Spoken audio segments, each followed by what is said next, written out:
आज के इस क्लास में मैं आप लोग को नो चार्जिंग वाले मोबाइल को कैसे ठीक करना है उसको स्टेप बाय स्टेप बताऊंगा। अगर कोई भी मोबाइल आपके पास आ जाए जिसमें चार्जिंग नहीं हो रहा है तो शुरू से लेके एंड तक आपको क्या क्या चेक करना है वो सब कुछ आज के इस क्लास में मैं आपको बताऊंगा। तो सबसे पहला चीज़ आपको बैटरी को चेक करना है। बैटरी का वोल्टेज 3.7 से लेकर 4.2 वोल्ट के बीच में मिलना चाहिए। अगर 3.7 से कम है तो बैटरी को आपको बूस्ट करना है। सबसे पहला काम आपको यही है। कई बार क्या होता है कि जब वोल्टेज बैटरी का बहुत ज़्यादा लो हो जाता है तो वो चार्जिंग को उठा नहीं पाता है, तो इसके वजह से आपको 3.7 से ऊपर का वोल्टेज आपके बैटरी में जरूर होना चाहिए। बहुत सारे बैटरी में लिखा होता है 3.85, तो इसका मतलब है कि 3.85 के ऊपर ही रहना चाहिए। उससे नीचे रहेगा तो ये आपको प्रॉब्लम देगा। तो बैटरी के ऊपर लिखा रहता है, आप देख लीजिए।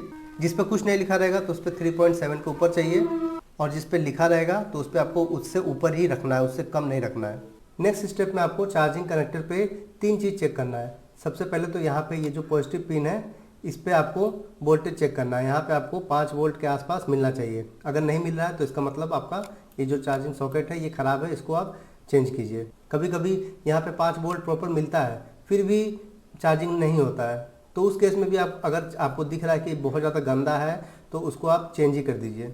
दूसरा चीज़ आपको चेक करना है यहाँ पे शॉर्टिंग के लिए। तो अगर यहाँ पे आपको पॉजिटिव पिन पे शॉर्टिंग मिल रहा है तो इसका मतलब इस लाइन में जो जो कंपोनेंट लगा है उसको आप चेक कर लीजिए। आपको इस लाइन में जो जो कंपोनेंट लगा है उसमें से कोई ना कोई एक कंपोनेंट शॉर्ट होगा। तीसरा चीज़ आपको इस पर चेक करना है कि ये जो ग्राउंड का पिन होता है, आपको पता ही होगा कि एक पॉजिटिव होता है, ग्राउंड होता है। तो अगर ये ग्राउंड का पिन है, अगर इसका ग्राउंड ब्रेक हो जाता है, ग्राउंड के साथ इसका कनेक्शन टूट जाता है, तब भी आपको नो चार्जिंग का प्रॉब्लम देखने को मिलेगा। तो आप एक प्रोब को कहीं भी बोर्ड पे लगा दीजिए, ग्राउंड पे, और ब्लैक वायर से चेक कीजिए कि ग्राउंड के साथ ये बीप कर रहा है कि नहीं कर रहा है। अगर बीप नहीं कर रहा तो इसका मतलब इसका ग्राउंड का जो लाइन है वो ब्रेक है।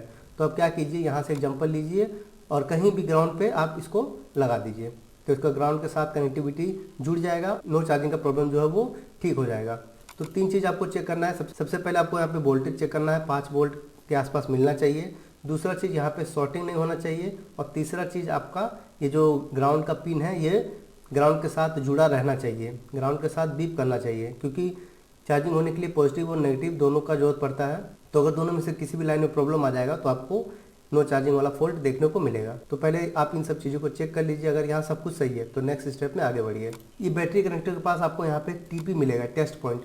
तो यहाँ पे आपको, अगर आपको नहीं समझ में आ रहा है कि कौन सा है तो सब पे आप चेक कीजिए। जो भी इसके पास आपको टीपी दिख रहा है सब पे चेक कीजिए।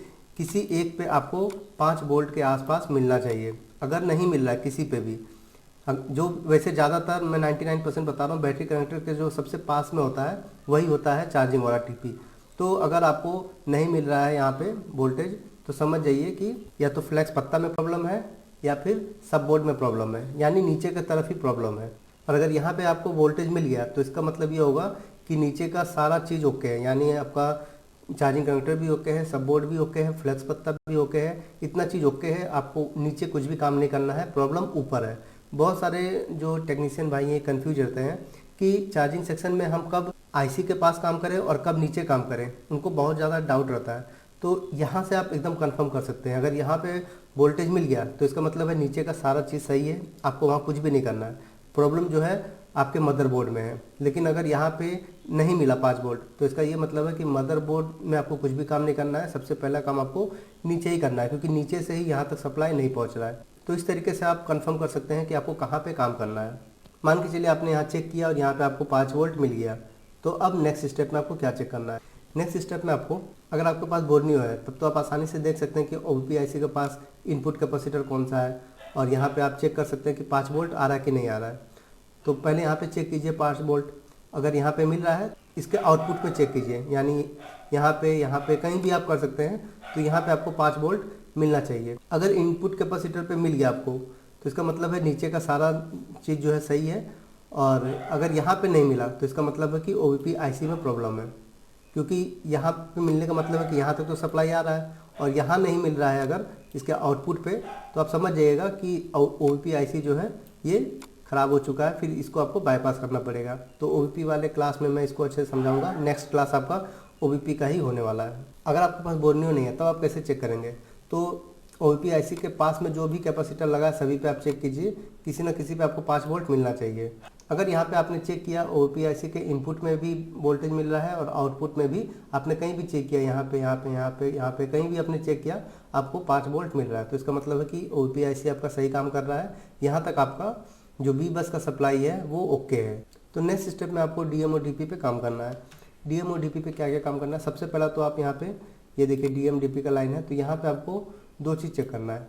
यहाँ पे 400 से लेके 1900 के बीच में आपको यहाँ पे GR मिलना चाहिए, और हॉट टेस्टिंग करके, यानी जब आप चार्जर का पिन लगाएंगे तो उसके बाद आपको 0.3 से लेके 3 वोल्ट के बीच में यहाँ पे आपको मिलना चाहिए। सबसे पहला चीज़ तो आपको इसी से कंफर्म करना है।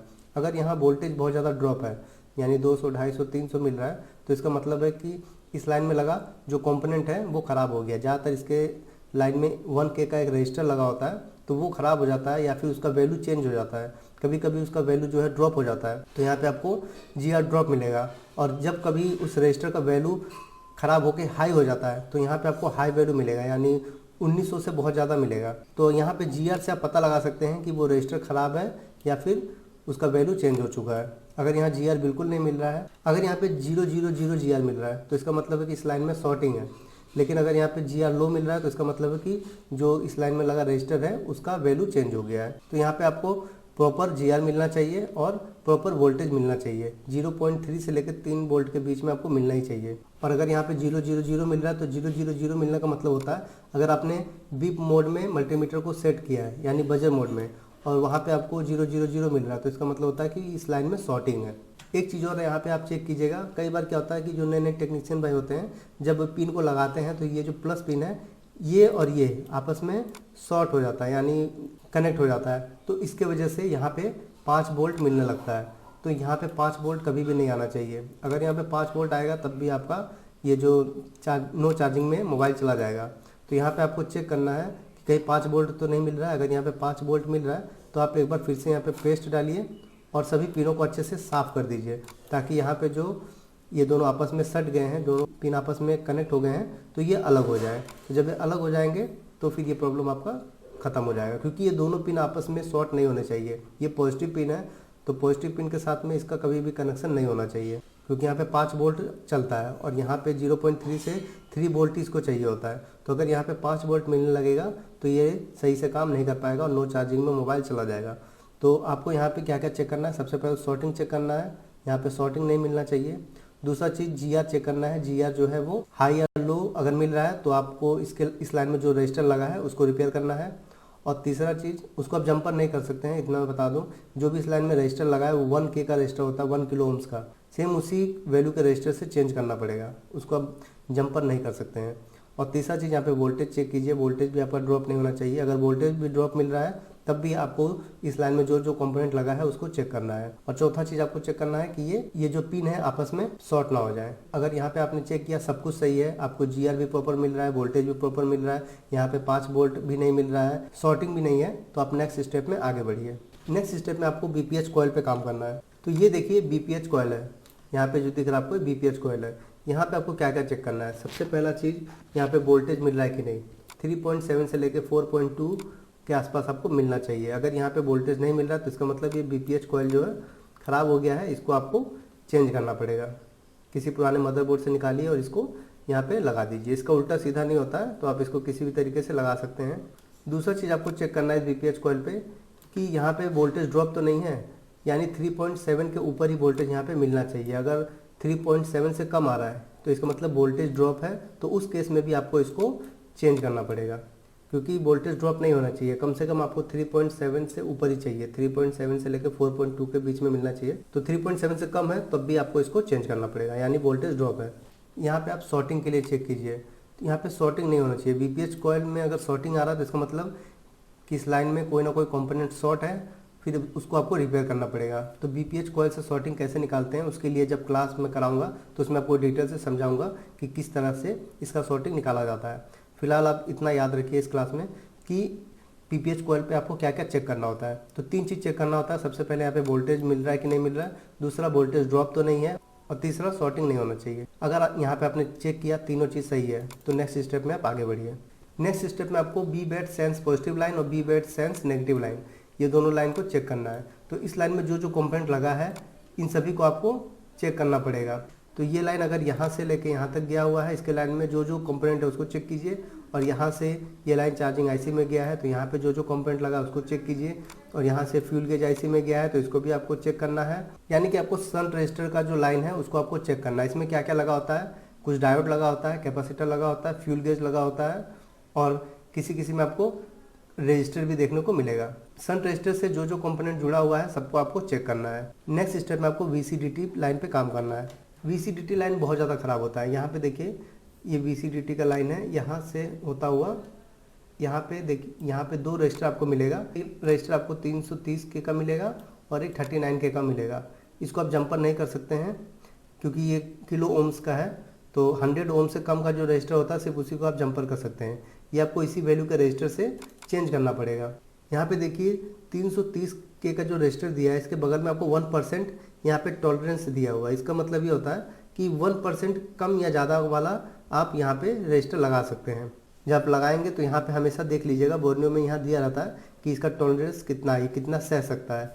तो यहाँ पे 1% ही दिया हुआ है, तो 1% आप कम वाला भी लगा सकते हैं, 1% इससे ज़्यादा वाला भी लगा सकते हैं।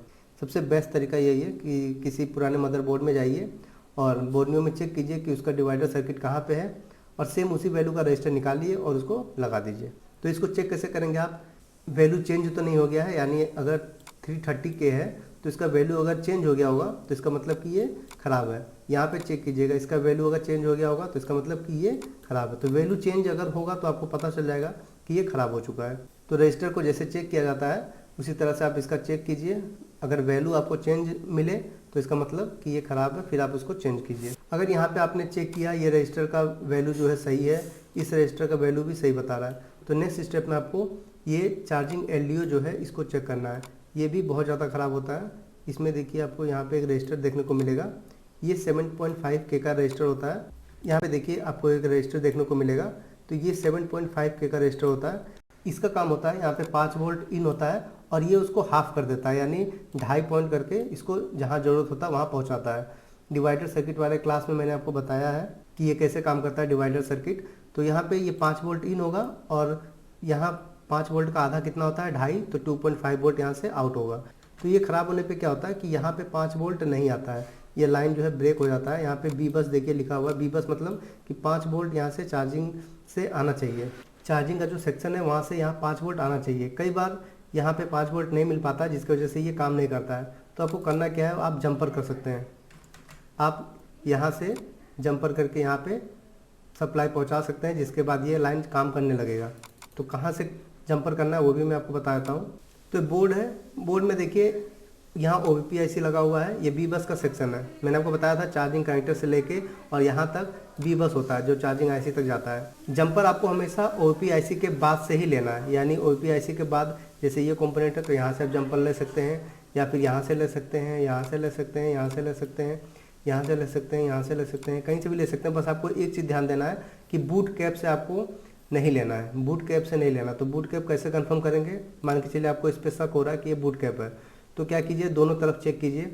अगर यहाँ भी वोल्टेज मिल गया, यहाँ भी वोल्टेज मिल गया, तो इसका मतलब कि ये बूट कैप है, तो इससे आपको जंपर नहीं लेना है। बूट कैप के अलावा OBP IC के पास अगर जो भी कंपोनेंट है तो उससे आप जंपर कर सकते हैं।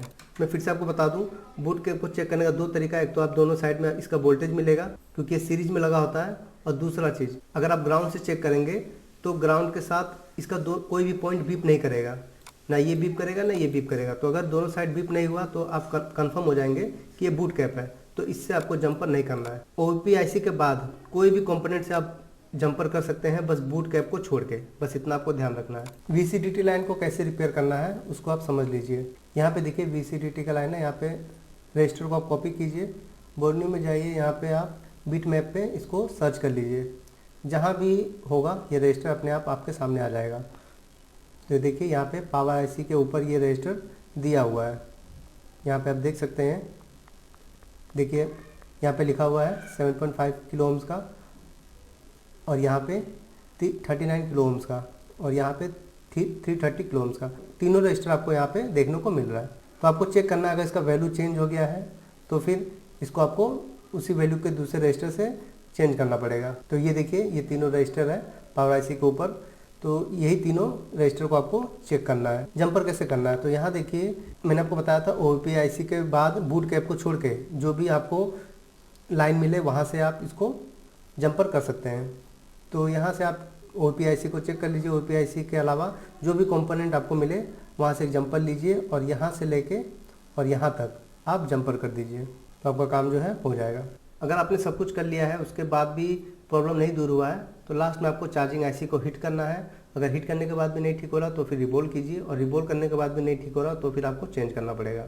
अब मैं आपको एक सिंपल मेथड बताता हूँ जो मैं अपने एक्सपीरियंस से बता रहा हूँ कि ज़्यादातर क्या ख़राब होता है। जैसे मेरे पास हर दिन 8 से 10 नो चार्जिंग वाला मोबाइल का फॉल्ट आता है, तो उसमें से बता दूं मैं कि अगर 10 मोबाइल आया तो 10 में से 7 मोबाइल में आपको सिर्फ ये 3 चीज़ ही खराब मिलता है। सबसे पहला चार्जिंग कनेक्टर चेंज करने का काम आता है, दूसरा सब बोर्ड चेंज करने का काम आता है, और तीसरा फ्लेक्स पत्ता जंपर करने का काम आता है।